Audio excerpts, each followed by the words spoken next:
how do you all handle your internet connection when traveling abroad? As of 2026, the optimal solution for the cheapest and most comfortable eSIM has finally become clear.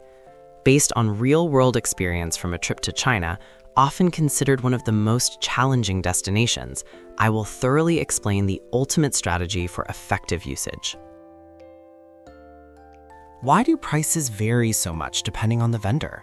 The reason lies in this three-tiered distribution pyramid. At the top are the mobile carriers that own the network lines. While they offer peace of mind, their prices are at the standard retail rate. Next are the specialized trading companies that aggregate lines from around the world. They are convenient, but intermediation and aggregation fees are included. And at the bottom are platforms like Klook.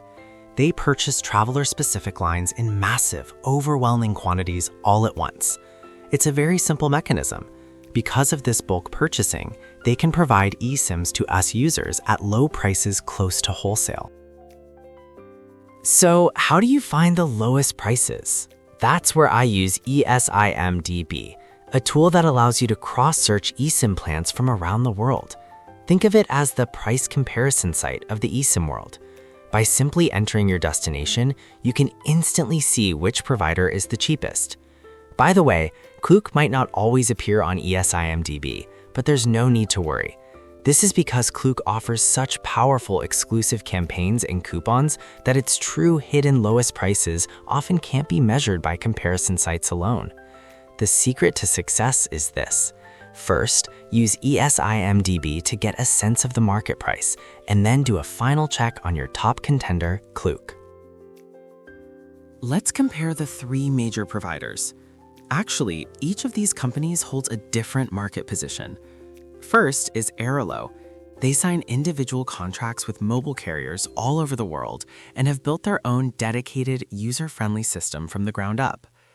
Because their costs include the effort required to maintain this sophisticated management system and professional support, their prices tend to be a bit higher.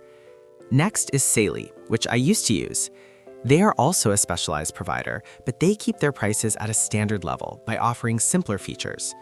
And finally, Klook, which is now my primary choice. Klook is a massive travel platform.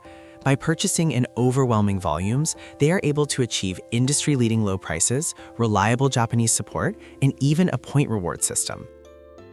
For Japanese travelers, Rakuten Mobile is an essential option. The fact that you can use overseas roaming for up to 2 gigabytes with no extra charge is incredibly convenient. However, there is a catch. If you watch high-definition videos, you'll burn through that data in less than 2 hours. Therefore, the smart way to use it is as a secondary line rather than your main one. For me, as a resident of Thailand, AIS Ready to Fly is a very easy and convenient option. No setup is required, and since I can maintain my current Thai phone number, it is essential for receiving SMS authentication for banking apps and other services. However, it is a bit pricier compared to budget eSIMs like Klook. Ultimately, Ready to Fly is great for short trips, but for longer stays, a budget eSIM offers much better value. Now, let's talk about a technical pitfall. While iPhones and other smartphones can store many eSIMs, often 8 or more, most models only allow you to have a maximum of 2 lines activated, on, at the same time. You need to choose which lines to use based on this specific limitation. Here is my actual setup for my trip to China. I filled the 2 available active slots with Rakuten for staying in touch with Japan and Klook for high-capacity data. Because there were no slots left, I kept AIS completely turned off to prevent any accidental packet leakage or roaming charges. The biggest advantage of using Klook's eSIM in China is that no VPN is required.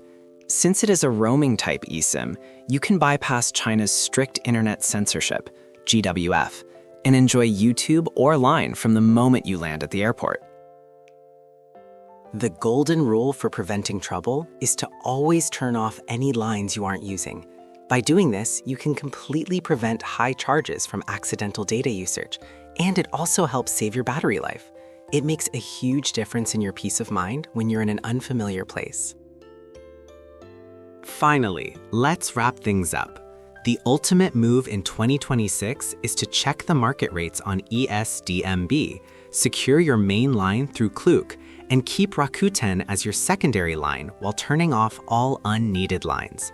By mastering this smart strategy, you can enjoy a stress-free and truly free travel experience. Thank you for watching.